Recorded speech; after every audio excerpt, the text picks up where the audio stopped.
승무패 41회차 현미경 분석 1부 첫 번째 경기는 토트넘과 울버햄튼의 경기입니다. 저는 토트넘의 단통 승리로 가보도록 하겠습니다. 항상 말씀을 드리지만 최종픽을 그대로 따라가시기보다는 살롱 코멘트 분석 내용을 기반으로 나만의 픽을 조합을 하실 때 고등수 적중에 이르실 수가 있습니다. 특히 투폴 추천이나 독식픽 추천을 적극적으로 활용을 하셔서 나만의 독식픽으로 1등에 적중되시는 풋볼살롱 구독자분들이 많기 때문에 제가 투폴이나 독식픽을 추천드리는 것을 굉장히 유의 깊게 봐주시기 바랍니다. 토트넘 같은 경우에는 개막 후 두 경기에서 1승 1무로 나쁘지 않은 흐름을 보여주고 있는데 직전 첼시 원정에서도 2대2 무승부를 거뒀습니다. 짜릿한 극장골로 2대2 무승부를 거두면서 까다로운 첼시 원정에서 승점 1점을 챙겼는데 이 심판 판정 덕을 조금은 보긴 봤어도 그래도 첼시를 상대로 무승부를 거둔 것은 상당히 고무적이라고 할 수 있겠습니다. 개막전 홈경기에서 사우스햄튼을 상대로 4대1 완승을 거뒀던 홈경기 경기력이 있기 때문에 울버햄튼을 상대로도 충분히 좋은 경기력을 홈에서 보여줄 만한 토트넘이라고 보시면 되겠습니다. 한 가지 우려스러운 것은 지난 시즌에 울버햄튼을 상대로 1승 1무 1패 굉장히 팽팽했던 상대 전적이 있는데 홈에서 리그 경기에서 0대2로 덜미를 잡힌 바 있기 때문에 그러한 부분은 리스크라고 보시면 되겠습니다. 미드필더 스킵이 장기 부상으로 빠져 있고 영입생 수비수 랑글레를 제외하면은 주전급 자원의 이탈은 없을 것으로 생각이 되고 콘테 감독이 부임한 이후에도 지난 시즌 2월에 홈에서 울버햄튼에게 0대2로 패배를 당한 바 있기 때문에 이 울버햄튼의 브루노 라즈 감독이 상당히 토트넘의 천적 면모가 있다고 보시면 되겠습니다.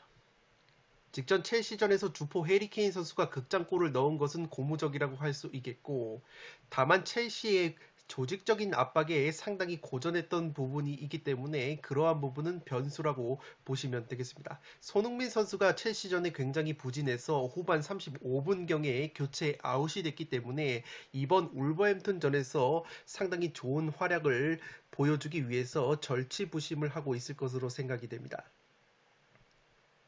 최근에 울버햄튼 상대로 홈 경기 4경기에서 3패를 당하고 있는 토트넘이기 때문에 홈에서의 울브스를 상대로 한 징크스가 굉장히 걸림돌이라고 보시면 되겠고 울버햄튼 같은 경우에는 직전 풀럼과의 홈 경기에서 0대0 무승부를 거두면서 개막 후 2경기 1무 1패 침체에 빠져 있습니다. 특히 골 결정력이 상당히 아쉬운데 공격수 히메네즈 선수가 부상으로 빠져 있는 것이 상당히 크다고 보시면 되겠습니다.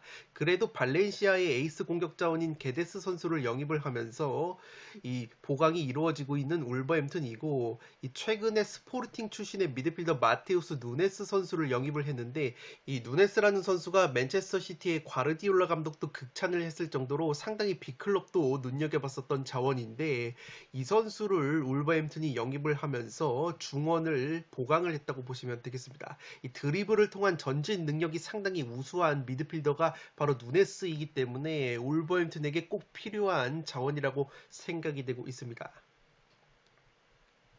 살롱 코멘트로 정리를 해드리면 지난 경기 풀럼전에서 울버햄튼의 왼쪽 풀백 아인누리 선수가 페널티킥을 내주면서 굉장히 수비적인 불안감을 노출을 했다고 보시면 되겠습니다.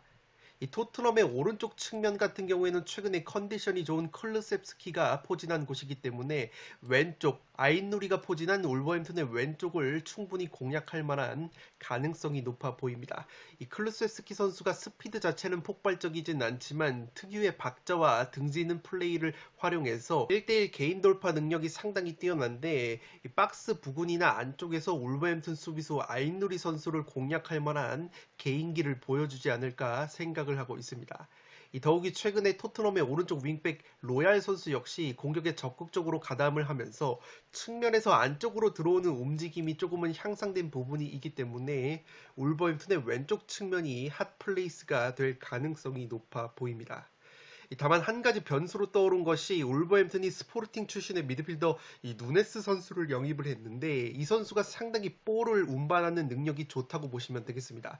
이 패스도 준수한데 드리블을 통한 전진 능력이 상당히 좋기 때문에 기존의 울버햄튼의 미드필더 덴동커라는 미드필더 같은 경우에는 굉장히 투박한 드리블과 패스 능력을 지녔기 때문에 구멍으로 꼽혔던 자원인데 이 덴동커를 누네스가 대체를 하게 된다면 이 네베스와 더불어서 상당히 안정감 있는 중원 조합이 만들어질 가능성이 높아 보입니다. 그렇기 때문에 토트넘과의 중원 싸움에 있어서도 울버햄튼이 밀리지 않을 가능성이 높아 보이고 따라서 이 마테우스 누네스라는 미드필더가 토트넘을 상대로 선발로 출전을 하느냐가 관건이라고 보시면 되겠습니다.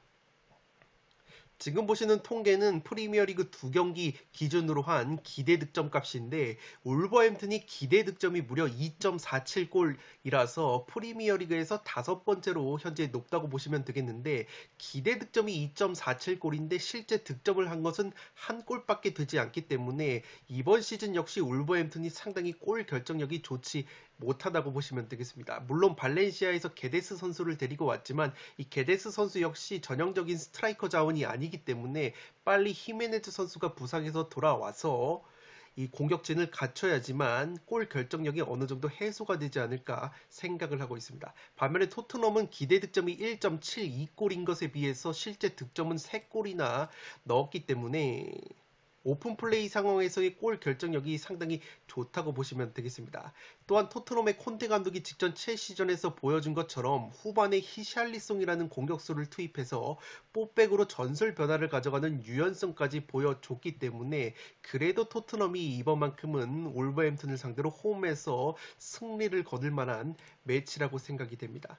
1번 경기는 토트넘의 단통 승리로 가보도록 하겠습니다. 두 번째 경기는 크리스탈 팰리스와 아스톤 빌라의 경기인데 승패로 갈라보도록 하겠습니다. 크리스탈 팰리스가 개막 후 2경기에서 1무 1패 승리가 없는데 이 개막전에서 아스날을 상대하고 두 번째 경기에서 리버풀을 상대를 했기 때문에 1무 1패라는 성적이 어느 정도 납득이 간다고 보시면 되겠습니다. 특히 직전 리버풀 원정에서는 1대1 무승부를 거두는 저력을 보여주면서 강팀들을 상대로도 상당히 좋은 경기력을 보여주고 있는 것이 크리스탈 팰리스라고 보시면 되겠습니다. 최근 아스톤 빌라와의 상대 전적은 3승 2무 5패로 조금은 열세인데 지난 시즌에 1무 1패로 열세에 처한 부분이 있습니다. 주전급 부상 자원이 없기 때문에 최상의 전력을 가동할 수 있는 크리스탈 팰리스이고 리버풀 원정에서 에이스 공격 자원인 윌프리드 자아 선수가 시즌 첫 골을 신고를 했기 때문에 상당히 고무적이라고 할 수 있겠습니다.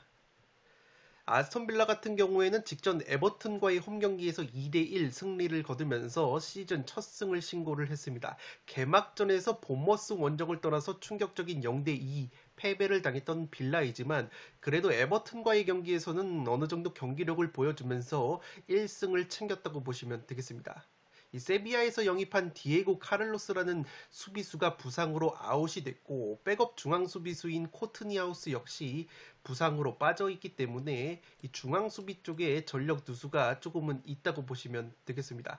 그래도 기존에 있었던 수비수인 이 밍스 선수와 콘사 선수가 있기 때문에 어느 정도 중앙 수비 공백은 메워질 것으로 생각이 되고 직전 에버튼전에서 주포 공격수 와킨스와 잉스 선수가 나란히 2개의 어시스트와 한 골을 기록을 했기 때문에 주요 공격자원들의 컨디션이 올라온 것도 상당히 고무적이라고 할 수 있겠습니다. 또한 마르티네즈 골키퍼가 에버튼을 상대로 4개의 선방을 보여줬기 때문에 골문 역시 여전히 든든하게 지켜주고 있다고 보시면 되겠습니다. 다만 하나 우려스러운 것은 지난 본머스전에 이어서 에버튼전에서도 아스톤 빌라가 특유의 세트피스 수비 약점을 보여줬다고 보시면 되겠습니다. 또한 이 빌라의 제라드 감독이 쿠티뉴 선수를 계속해서 선발로 기용을 하고 있는데 이 쿠티뉴 선수가 지난 시즌 후반기에서 바르셀로나로 넘어온 직후에는 상당히 좋은 활약을 보여줬는데 이 프리시즌부터 시즌 초반에 상당히 좋지 못한 경기력을 보여주고 있기 때문에 쿠티뉴 선수를 오히려 선발로 기용을 했을 때는 경기력이 떨어지는 단점이 있다고 보시면 되겠습니다. 살롱 코멘트로 정리를 해드리면 에버튼전에서 에버튼의 롱볼을 활용한 역습과 세트피스 공격의 수비적인 약점을 노출했던 아스톤 빌라라고 보시면 되겠습니다.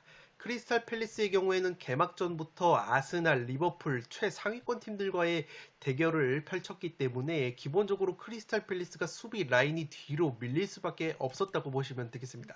그 과정에서 이 크리스탈 팰리스의 비에이라 감독이 선수비 후 역습 전술을 들고 나왔고, 특히 아스날과 리버풀의 압박을 벗겨내서 효율적인 롱볼과 에이스 공격수인 윌프리드 자아 선수를 앞세운 역습으로 재미를 봤다고 보시면 되겠습니다. 지금 보시는 장면은 리버풀전에서 크리스탈 팰리스의 윌프리드 자아 선수가 리버풀의 수비 뒷공간을 파고들어서 이 득점을 하는 장면인데, 따라서 이러한 선수비 후 역습 전술이 아스톤 빌라를 상대로도 작동이 될 가능성이 높아 보입니다. 물론 아스톤 빌라와 크리스탈 팰리스가 비슷한 체급이라고 본다면 비에이라 감독이 원래는 이렇게 선수비 후 역습보다는 차근차근 아래에서부터 패스로 풀어 나오는 빌드업 축구를 지향을 하기 때문에 아스톤 빌라를 상대로는 정상적인 경기 운영을 할 수도 있겠지만, 기본적으로 아스톤 빌라라는 팀이 제라드 감독 체제에서 양쪽 측면 수비수를 상당히 높은 위치까지 끌어올려서 공격적으로 사용을 하고, 압박 라인 자체도 높은 팀이기 때문에 수비 뒷공간이 발생하는 약점이 있습니다. 그렇기 때문에 크리스탈 팰리스가 이 자아를 활용한 역습으로 아스톤 빌라의 뒷공간을 충분히 공략할 수 있는 그림이 나오지 않을까 싶습니다. 다만 제가 빌라의 승리까지 가져가는 이유는 이 빌라가 세트피스 수비가 상당히 약점이라고 말씀을 드렸는데, 이 크리스탈 팰리스가 세트피스 공격력이 그렇게 강한 팀은 아니라고 보시면 되겠습니다. 더군다나 크리스탈 팰리스 같은 경우에는 오히려 지난 시즌을 기준으로 아스톤 빌라보다 세트피스에서 실점을 더 많이 한 팀이기 때문에 이 빌라가 약점인 세트피스에서 실점만 하지 않는다면 최근에 상대 전적에서 우위가 있는 점까지 고려를 해서 아스톤 빌라도 충분히 크리스탈 팰리스를 상대로 승리를 노려볼 수 있는 매치라고 생각이 됩니다. 지난 시즌 빌라의 제라드 감독이 부임한 이후에 크리스탈 팰리스의 비에이라 감독을 상대로 1승 1무 상대 전적의 우위를 점한 부분과 직전 에버튼전에서 아스톤 빌라의 주요 공격 자원인 잉스와 와킨스, 부엔디아가 나란히 공격 포인트를 기록을 했기 때문에 빌라로서도 충분히 해볼 만한 경기라고 생각이 됩니다. 따라서 이번 경기는 승패 투폴로 가보도록 하겠습니다. 3번 경기는 에버튼과 노팅엄 포레스트의 경기인데 단통 무승부로 가면서 2변을 노려보도록 하겠습니다. 에버튼이 개막 후 2경기에서 2연패 수렁에 빠져 있습니다. 직전 빌라 원정에서도 1대2로 패배를 당하면서 아직까지 승점을 쌓지 못하고 있는 에버튼이고, 이 공격수 칼버트 루인 선수가 프리시즌에 다쳤기 때문에 최전방에서의 골 결정력이 상당히 아쉬운 부분이 있습니다. 여기에 측면 자원인 타운샌드 역시 부상으로 빠져 있기 때문에 이 공격 화력이 약해져 있는 에버튼이고, 중앙 수비수 예리미나와 고드프리가 부상으로 빠져 있지만 영입생 수비수인 타코우스키와 호너코디가 공백을 메워주고 있기 때문에 수비적인 공백은 거의 없다고 보시면 되겠습니다.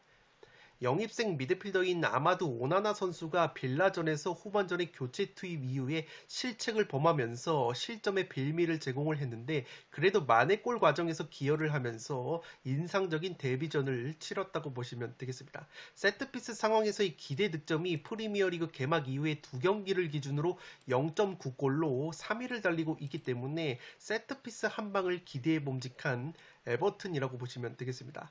다만 앞서 말씀을 드린 것처럼 최전방 공격수 부재로 인해서 골 결정력이 아쉬운 부분이 있고, 그래도 빌라전에서 후반전에 백업 공격수인 론돈이라는 선수가 후반전에 투입이 됐는데 빌라를 상대로도 나쁘지 않은 제공권을 보여줬기 때문에 이 론돈 선수의 투입 시기가 조금은 앞당겨질 수도 있는 경기가 되지 않을까 생각이 되고 있습니다.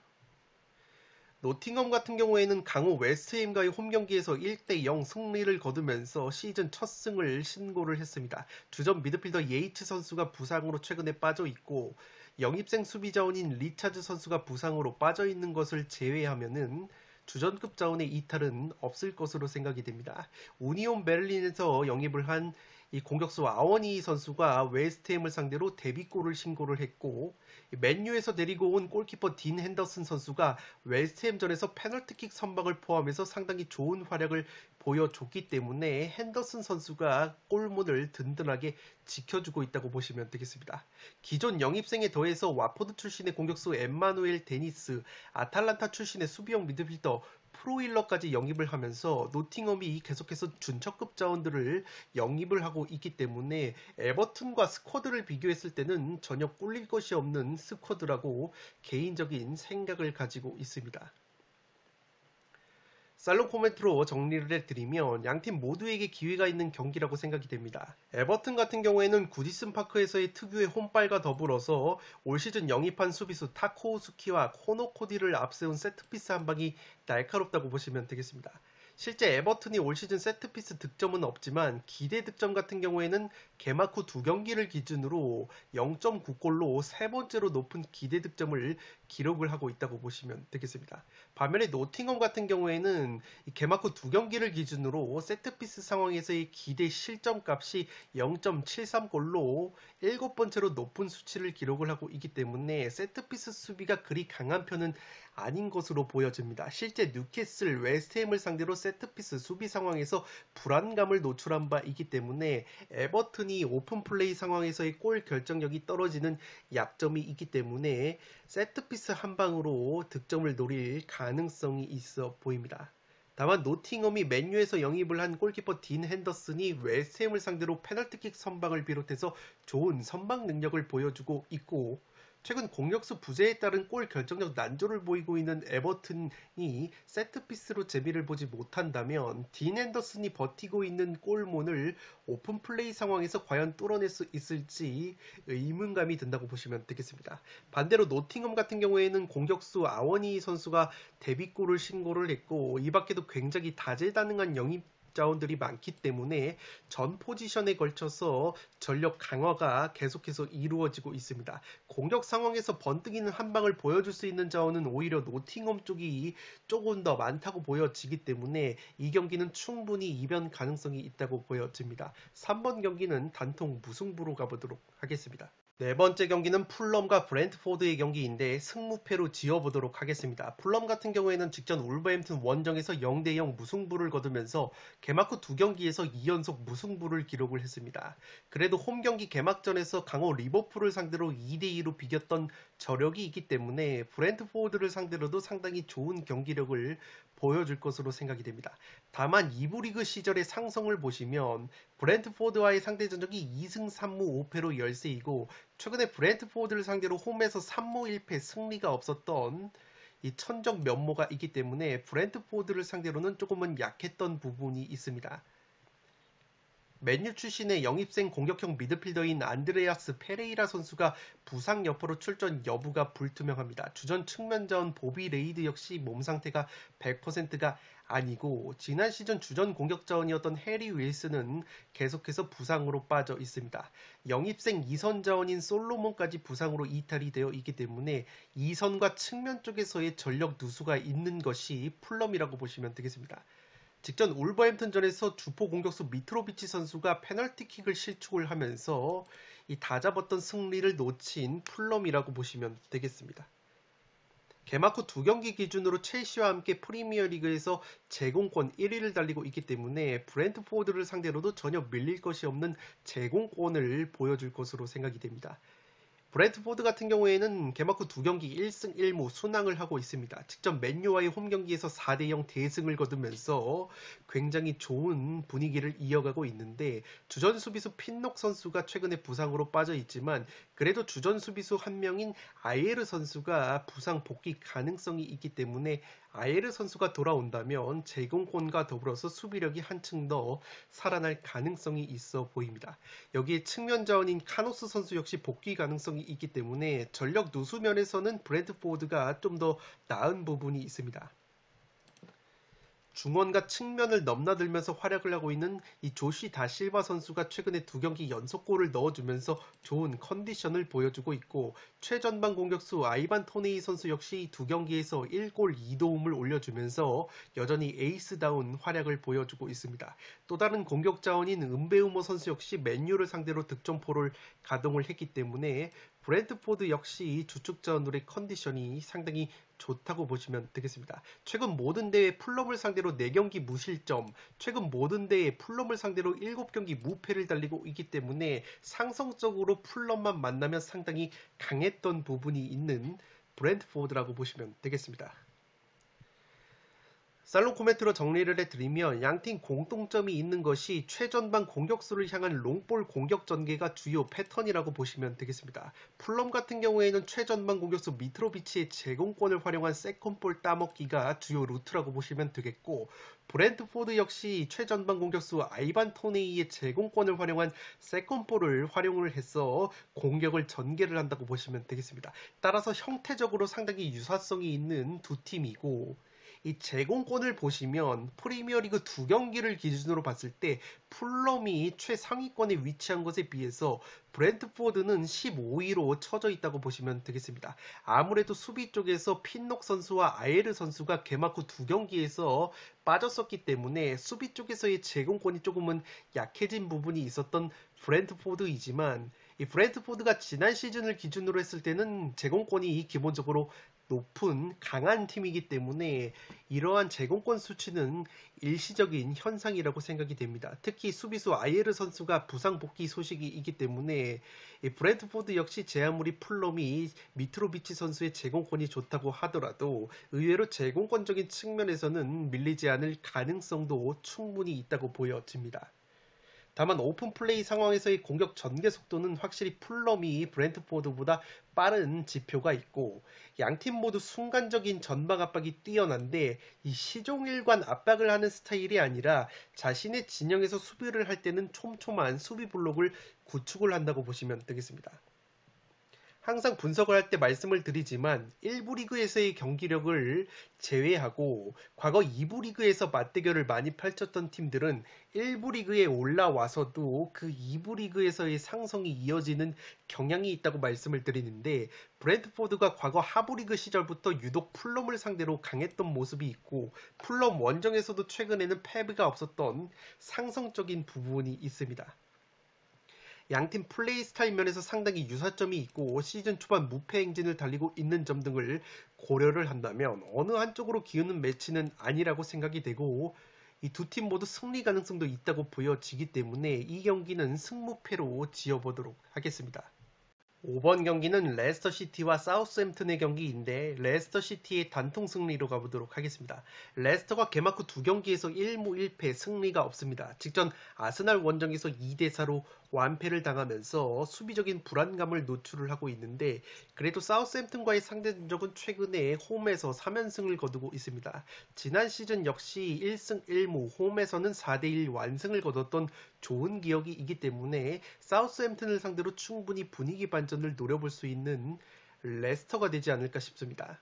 기존 부상 자원인 측면 수비수 페레이라 선수와 버틀란드 선수가 빠질 것으로 보이는데, 그래도 고무적인 것은 측면 윙어인 하비반스 선수가 부상에서 복귀 가능성이 있다는 보도가 있습니다. 훈련 장면이 사진에 포착이 됐기 때문에 하비반스 선수가 만약에 출전이 된다면 레스터가 최근에 부족했던 측면 공격력이 살아날 가능성이 높아 보입니다. 개막 후 두 경기에서 실점이 무려 6골이기 때문에 수비가 상당히 불안해진 레스터라고 보시면 되겠고, 여전히 불안한 세트피스 수비 역시 약점이라고 보시면 되겠습니다. 기대 실점값이 프리미어리그 두 경기를 기준으로 선두를 달리고 있는 레스터이기 때문에 이번 시즌 역시 레스터가 이 세트피스 수비에 상당히 발목이 잡힐 가능성이 높아 보입니다. 여기에 주전 수비수 포파나가 계속해서 첼시 이적설이 대두가 되고 있고, 핵심 미드필더 메디슨과 틸레망스 역시 계속해서 이적설이 돌고 있기 때문에 선수단 분위기가 조금은 뒤숭숭한 면이 있습니다.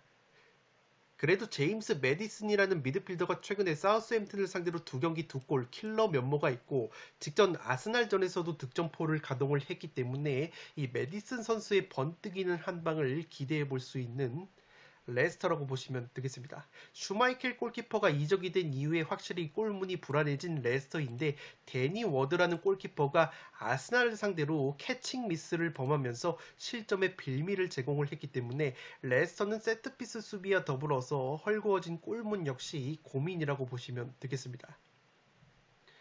사우스햄튼 같은 경우에는 개막 후 두 경기 1무 1패 승리가 없는데 그래도 직전 리즈와의 홈경기에서 짜릿한 2대2 무승부를 거뒀습니다. 이 두 골을 내리 실점을 하면서 패색이 짙어졌는데 그래도 두 골을 따라붙는 저력을 보여줬기 때문에 2대2 무승부가 상당히 긍정적이었다고 보시면 되겠습니다. 사우스햄튼 역시 측면 수비수 리브라멘토와 공격 자원 월컷 선수가 부상으로 빠져 있기 때문에 측면 쪽에서의 누수가 조금은 있을 것으로 생각이 됩니다. 영입생 공격수 아리보 선수가 리즈를 상대로 득점포를 가동한 것은 고무적이라고 할 수 있겠고, 공격수 애덤 암스트롱 역시 후반전에 교체 투입이 돼서 어시스트를 기록을 했기 때문에 핵심 자원들이 공격 포인트를 기록한 것은 고무적이라고 할 수 있겠습니다. 사우스햄튼 같은 경우에는 지난 시즌에 좋은 활약을 보여줬었던 공격수 브로야 선수가 첼시로 임대 복귀가 되면서 파괴력 있는 공격수가 부재한 것이 상당히 약점이라고 보시면 되겠습니다. 기존의 공격수인 채 아담스 선수 역시 현재 거치가 불투명한 부분이 있기 때문에 사우스햄튼은 골 결정력이 상당히 관건이라고 보시면 되겠습니다. 살로 코멘트로 정리를 해드리면 이 경기의 키워드는 수비 뒷공간이 될 것으로 생각이 됩니다. 레스터 시티 같은 경우에는 전방 압박 자체가 그리 빡센 팀은 아니지만 수비 뒷공간이 많이 나오는 편이라고 보시면 되겠습니다. 지난 아스날전에서 노출된 약점이 34살의 노장 수비수인 에반스 선수 쪽에 뒷공간이 노출이 되는 부분이었는데, 사우스햄튼이 현재 공격수가 부족하긴 해도 애덤 암스트롱이라는 공격수가 과거 2부 리그 블랙번 시절에서 잘 나갔을 때는 수비 뒷공간 침투에 일가견이 있었던 선수였기 때문에 이 암스트롱 선수가 그래도 리즈전에서 어시스트를 기록을 하면서 발끝 감각을 예열을 마쳤기 때문에 충분히 레스터의 수비 뒷공간을 노려볼 수 있는 경기가 되지 않을까 싶습니다. 이 사우스햄튼의 중원 역시 워드 프라우스나 로메오 같은 선수들이 패스 한 방이 있기 때문에 새롭게 영입이 된 아리보 선수 역시 킬러 패스 능력이 있다는 점에서 만약에 또다시 레스터가 에반스 선수 쪽에 수비 뒷공간을 노출을 하게 된다면 사우스햄튼의 스루 패스 한 방에 뚫릴 가능성도 있어 보입니다. 마찬가지로 사우스햄튼 역시 전방 압박으로 인한 뒷공간이 많이 나오는 팀이기 때문에 레스터 같은 경우에는 뒷공간 침투에 일가견이 있는 이 제이미 바디라는 공격수가 있다는 점에서 충분히 사우스햄튼의 뒷공간을 털어먹을 수 있는 경기가 되지 않을까 싶습니다. 레스터 역시 중원 쪽에 메디슨, 틸레망스, 듀스버리 홀같이 킬러 패스 한 방이 있는 미드필더들이 상당히 많기 때문에 만약에 무리해서 레스터를 상대로 전방 압박을 가할 경우에는 뒷공간이 털릴 가능성이 있어 보입니다. 물론 사우스햄튼이 과거보다는 압박 수위가 조금은 느슨해진 면이 있지만 여전히 수비 뒷공간에 약점이 있는 팀이고, 사우스햄튼의 수비수인 살리수 같은 선수들은 앞으로 튀어나오는 적극적인 수비를 가져가기 때문에 한번 벗겨지면은 치명적인 실점 위기가 나오는 팀이라고 보시면 되겠습니다. 다만 레스터 같은 경우에는 앞서 말씀을 드린 것처럼 여전히 세트피스 수비가 상당히 불안한 모습을 보여주고 있다고 말씀을 드렸는데, 사우스햄튼이 지난 시즌을 기준으로 프리미어리그에서 세트피스 득점이 상당히 많았던 팀이고, 제임스 워드 프라우스 선수가 원체 날카로운 세트피스 킥 능력을 보유를 하고 있기 때문에 레스터를 상대로 사우스햄튼이 충분히 세트피스로도 재미를 볼 가능성이 있어 보입니다. 따라서 이 경기가 갖고 있는 리스크에 비해서 현재 레스터 쪽으로 투표율이 과하게 몰린 느낌이 있어서 굉장히 불안한 모습이 있는데, 제가 그래도 레스터의 단통 승리로 가는 이유는 사우스햄튼이 측면 수비에 상당히 약점이 있는 팀이라고 보시면 되겠습니다.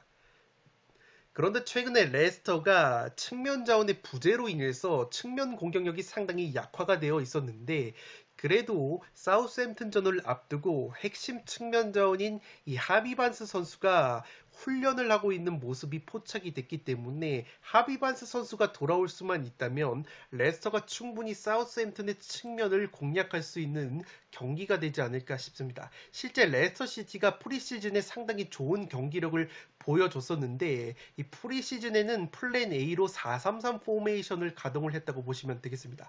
그런데 이 하비반스 선수가 세비야와의 프리시즌 경기에서 불의의 부상을 당하면서 개막 후 첫 두 경기에서 결장이 됐기 때문에 레스터가 4-3-3이 아니라 플랜 B인 3백을 들고 나오면서 측면 공격력이 상당히 떨어졌던 부분이 있는데, 만약에 하비반스 선수가 들어와서 프리시즌 때 좋은 모습을 보여줬었던 4-3-3 포메이션으로 레스터가 돌아갈 수만 있다면 하비반스를 앞세워서 사우스햄튼의 약점이라고 볼 수 있는 측면을 후벼 파면서 홈에서 충분히 승리를 가져갈 수 있는 흐름이 나오지 않을까 싶습니다. 최근에 홈에서만큼은 사우스햄튼을 상대로 압도적인 3연승의 상승세를 이어가고 있는 레스터이기 때문에 저는 레스터의 하비 반스 선수의 복귀를 기원을 하면서 5번 경기는 레스터의 단통 승리로 가보도록 하겠습니다. 6번 경기는 오사수나와 카디스의 경기인데 오사수나의 단통 승리로 가보도록 하겠습니다. 이 독식을 노려보실 분들은 무승부 정도까지 받쳐보실 것을 추천드리도록 하겠습니다. 오사수나가 프리시즌 성적이 4승 1무 2패로 나쁘지가 않았고 리그 개막전에서 강호 세비야를 상대로 2대1 승리를 거두면서 순항을 예고를 했습니다. 카디스와의 상대 전적이 7승 1무 2패로 압도적인 우위가 있고 지난 시즌 역시 카디스를 상대로 2승을 거뒀기 때문에 확실히 천정 면모까지 있는 오사수나가 좋은 경기력을 보여줄 만한 매치라고 생각이 됩니다. 주전 2선 측면 자원인 루벤 가르시아 선수가 부상으로 빠져있는 것을 제외하면 이탈은 없을 것으로 생각이 됩니다. 이 루벤 가르시아가 지난 시즌 1골 6도움을 올려주면서 핵심 측면 자원이라고 볼 수 있는데 그래도 비아레알 출신의 측면 자원인 모이 고메즈 선수와 루벤 페냐 선수를 영입을 하면서 상당히 측면을 잘 보강을 한 오사수나라고 보시면 되겠습니다. 이 모이 고메즈와 루벤 페냐가 세비야와의 경기에서 상당히 맹활약을 했기 때문에 이 두 선수가 또다시 측면 공격을 진두지휘를 할 것으로 생각이 됩니다. 오사수나가 지난 시즌 기준으로 득점력이 굉장히 떨어지는 팀이었는데 최근에 프리시즌 포함해서 개막전까지 8경기 15골로 준수한 공격력을 보여줬기 때문에 이번 시즌은 굉장히 향상된 공격력이 기대가 되고 있습니다. 물론 실점도 12골로 조금은 많았기 때문에 수비적인 보강은 조금은 필요하지 않나 싶습니다. 지난 시즌 6골을 넣었었던 공격수 아빌라 선수가 세비야전에서 득점포를 가동을 한 것도 고무적이라고 할 수 있겠고 오사수나가 자랑하는 중원 조합인 루카스 토로와 몬카yor라가 세비야를 상대로도 좋은 경기력을 보여줬기 때문에 오사수나가 충분히 카디스를 상대로 중원에서부터 압도할 가능성이 있어 보입니다. 카디스를 상대로 홈 5경기 5연승이기 때문에 이 오사수나가 충분히 좋은 경기력을 보여줄 것으로 생각이 되고 카디스 같은 경우에는 프리시즌 성적이 2승 1무 3패로 좋지가 못했는데 소시에다드와의 홈 경기에서 0대1로 패배를 당했습니다. 이 스코어가 0대1이었지 내용 자체가 소시에다드를 상대로 상당히 압도를 당했기 때문에 경기력 자체가 좋지 못했던 카디스이고 카디스 같은 경우에는 베테랑 수비형 미드필더 알카라즈를 제외하면 주전급 자원의 이탈은 없을 것으로 생각이 됩니다. 이 프리시즌 포함해서 개막전까지 1무 4패 하락세에 빠져 있는데 무득점 경기가 3경기였습니다. 그만큼 카디스가 또다시 빈공을 보여주고 있고 지난 시즌 라리가 38경기 35골밖에 넣지 못했던 빈공을 보여준 카디스이기 때문에 이번 시즌 역시 상당히 공격력이 관건이라고 보시면 되겠습니다. 그래도 지난 시즌에는 홈보다는 원정에서 승점을 더 많이 쌓았던 카디스이고 호주 국가대표팀 이 공격전인 아워마비를 영입을 했기 때문에 이 선수가 어느 정도 활약을 해줄지가 관건이라고 보시면 되겠습니다. 소시에다드를 상대로 이 카디스의 레데스마 골키퍼가 6개의 선방을 보여주면서 1실점으로 막았기 때문에 이 경기 역시 레데스마 골키퍼가 선방 능력을 보여줄 가능성이 높아 보입니다.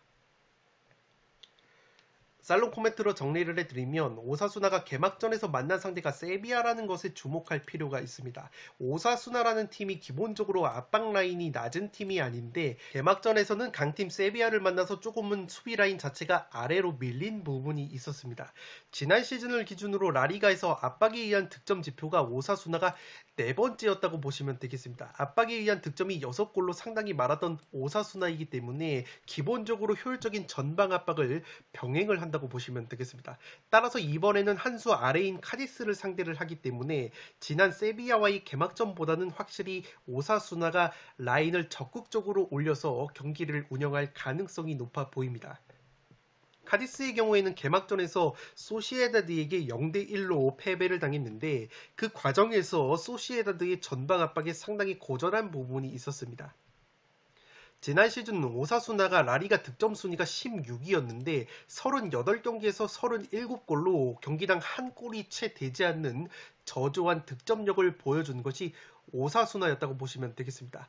득점 순위 18위였던 카디스와 2골밖에 차이가 나지 않았던 오사수나의 공격력인데 그래도 이번 시즌을 앞두고 비아레알 출신의 측면 수비수 페냐 선수와 측면 자원인 모이 고메즈를 동시에 영입을 하면서 측면 공격력을 강화를 했고 개막전부터 라리가 대표 짠물 수비팀인 세비야를 상대로 2골을 넣으면서 향상된 공격력을 보여줬습니다. 실제 프리시즌부터 개막전까지 오사수나가 8경기 15골을 넣으면서 준수한 공격력을 보여줬기 때문에 상대 전적에서 압도적인 우위가 있는 오사수나가 향상된 공격력과 홈에서의 적극적인 압박을 토대로 카디스를 상대로 좋은 경기력을 보여줄 것으로 생각이 됩니다.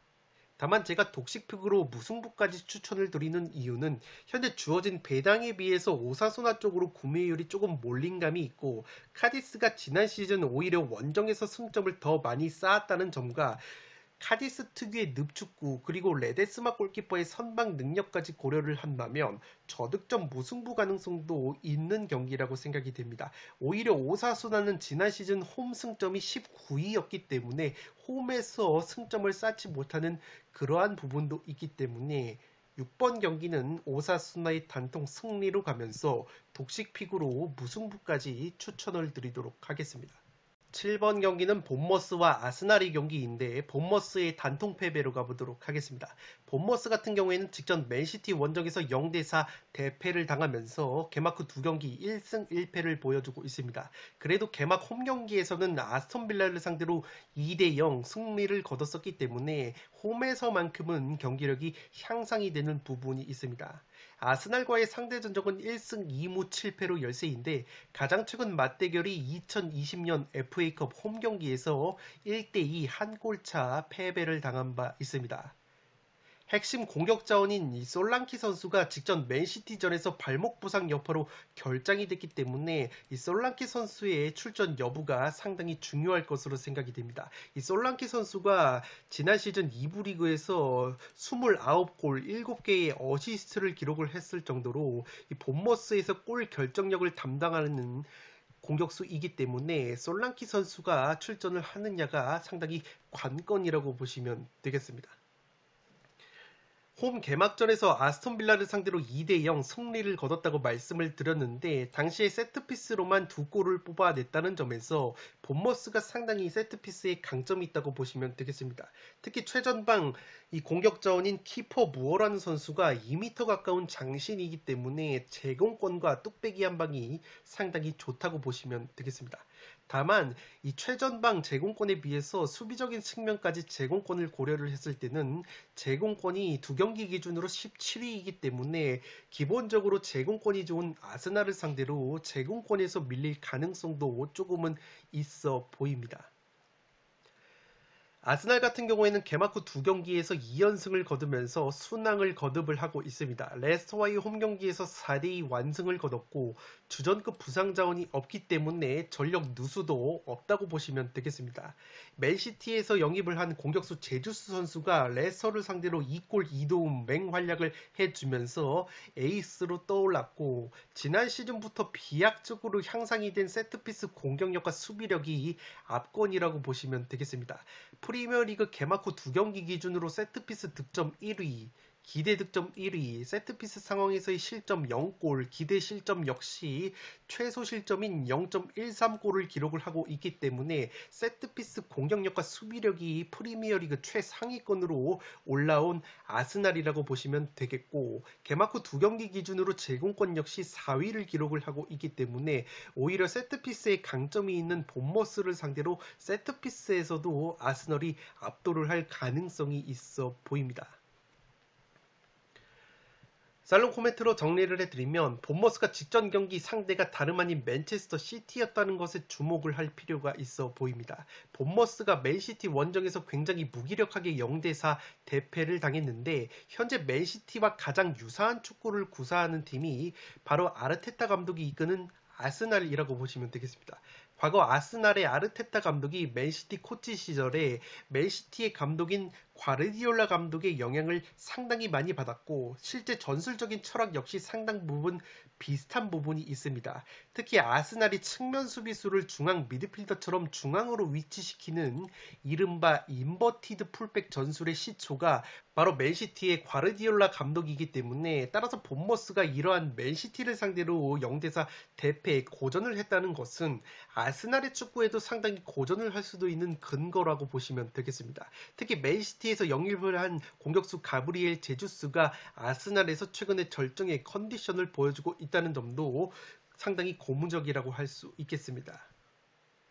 또한 본머스가 개막전에서 아스톤 빌라를 상대로 2대0 승리를 거뒀을 때 세트피스로만 2골을 뽑아냈고 최전방의 키퍼 무어 같은 장신 공격수들의 뚝배기 한 방이 날카롭다고 말씀을 드렸는데 아스날의 경우에는 지난 시즌부터 프리미어리그 세트피스 공격력 수비력이 최상위권을 달리는 팀이고 올 시즌 2경기를 기준으로 봤을 때도 공격력과 수비력 모두 1위를 기록을 하고 있기 때문에 과연 본머스가 자랑하는 세트피스 한 방이 아스날을 상대로도 살아날 가능성이 있을지 조금은 의문이라고 보시면 되겠습니다. 여기에 제공권 지표 면에서도 개막 후 2경기에서 본머스가 최하위권을 기록을 하고 있는 반면에 아스날은 제공권도 상위권이기 때문에 이 세트피스에서 한 방은 역시 아스날이 한 수 위라고 보시면 되겠습니다. 여기에 본머스의 핵심 공격수 솔랑키가 직전 맨시티전에 발목 부상 여파로 결정이 됐었기 때문에 이번 경기 만약에 솔랑키가 출전을 하지 못하거나 선발 출전이 불발이 된다면 그 역시도 아스날 쪽으로 기우는 근거라고 보시면 되겠습니다.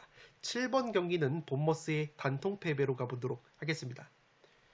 네, 이것으로 승무패 41회차 현미경 분석 1부를 모두 마치도록 하겠습니다. 저는 연이어서 2부를 촬영을 해서 구독자 여러분들의 흐름이 끊기지 않도록 업로드를 해드리겠습니다. 영상이 도움이 되신 분들은 좋아요와 구독 버튼을 눌러주시면 풋볼살롱 채널에 크나큰 힘이 됩니다. 구독 버튼 옆에 종 모양의 알림 설정을 해주시면 그 누구보다 빠르게 양질의 축구 승무패 프로토 관련 분석 컨텐츠를 만나보실 수 있습니다. 지금까지 풋볼살롱이었습니다. 감사합니다.